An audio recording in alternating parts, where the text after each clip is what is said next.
दिवसांपूर्वी महापौरांसह अनेक नगरसेवकांचा गुवाहाटी अभ्यास दौरा पार पडला होता।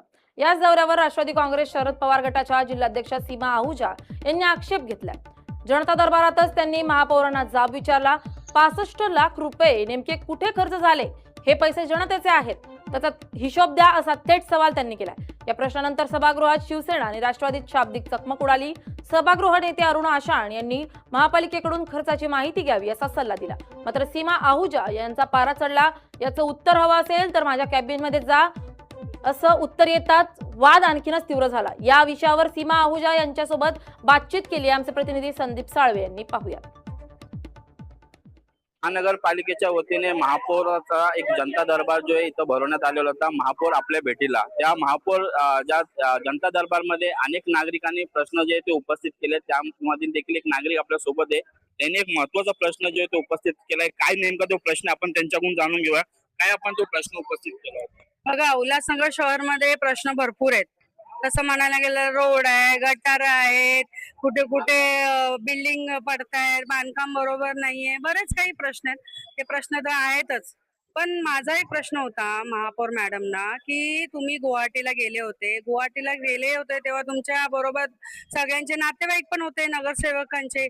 मग ते नगरसेवकांचे नातेवाईक का होते? मग हे जे 65 लाख जे खर्च झाले रे, कोणावर खर्च झाले त्याचा हिशोब मागण्यासाठी गेलेली साधारण प्रश्न आहे। साधारण प्रश्नाचं उत्तर नाही देऊ शकत आहे लोक। आपण महापौरांना प्रश्न केला, पण महापौरांकडून काय उत्तर आपल्याला मिळालं? महापौर पहिले तर उत्तरच देत नाहीत। महापौरकडे उत्तर नाहीये। बाजूचे जे आजूचे आणि बाजूचे जे बसलेत ते उत्तर देतात। मग बोर्ड कशाला लावलाय महापौर उत्तर देणार आहेत म्हणून? जनताचा जे प्रश्न आहे त्याच्यासाठी महापौर उत्तर देणार, मग त्यांनी द्यायचं होतं मला उत्तर। बाजूचे कशाला देत आहेत? तुम्हाला नॉलेज नाही का म्हणजे याचा अर्थ? तुम्ही असा देखील आरोप केला की फॅमिली सोबत पिकनिकला म्हणजे तिथे गेले प्रशिक्षणाला, त्या फॅमिलीचा खर्च कोणी केला त्याचा देखील तुम्ही? मला एक सांगा, काय मी एकटीच नाही बोलत आहे? मी कशाला बोलू? माझी जनता बोलते। माझ्या जनतेचा प्रश्न आहे। तुम्ही जे रील्स टाकलेले ते रील्स मध्ये दिसते की तुम्ही 7 स्टार हॉटेल मध्ये राहिलेत, एन्जॉय केले। प्रशिक्षण कधी केलं तुम्ही? कुठलं टायमिंग भेटलं तुम्हाला प्रशिक्षण घेण्यासाठी?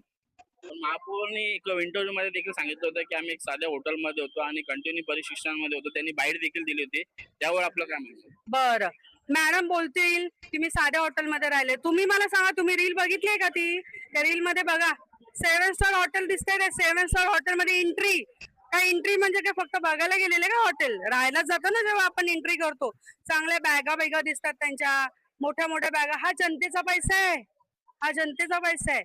आज उल्हासनगर शहरमध्ये इतकी गरीब लोक आहेत, त्यांच्याकडे रिक्षा करायला पैसे नाहीयेत, तुम्ही विमानाने फिरताय। आपल्याला पुढची भूमिका काय असतं? माझी पुढच्या भूमिका ना भरपूर आहेत आणि एक लक्षात ठेवा, मला पहिले ह्याचं उत्तर द्या, त्याच्यानंतर माझ्याकडे बरेच प्रश्न आहेत। होत्या त्यांनी अनेक प्रश्न जे ते उपस्थित केलेले, मात्र जो विषय चर्चा आहे 65 लाखाचा, तो चर्चा सध्या उल्हासनगर मध्ये चर्चेमध्ये येतोय। कॅमेरामन जितूसह संदीप साळवे, LS मराठी, उल्हासनगर।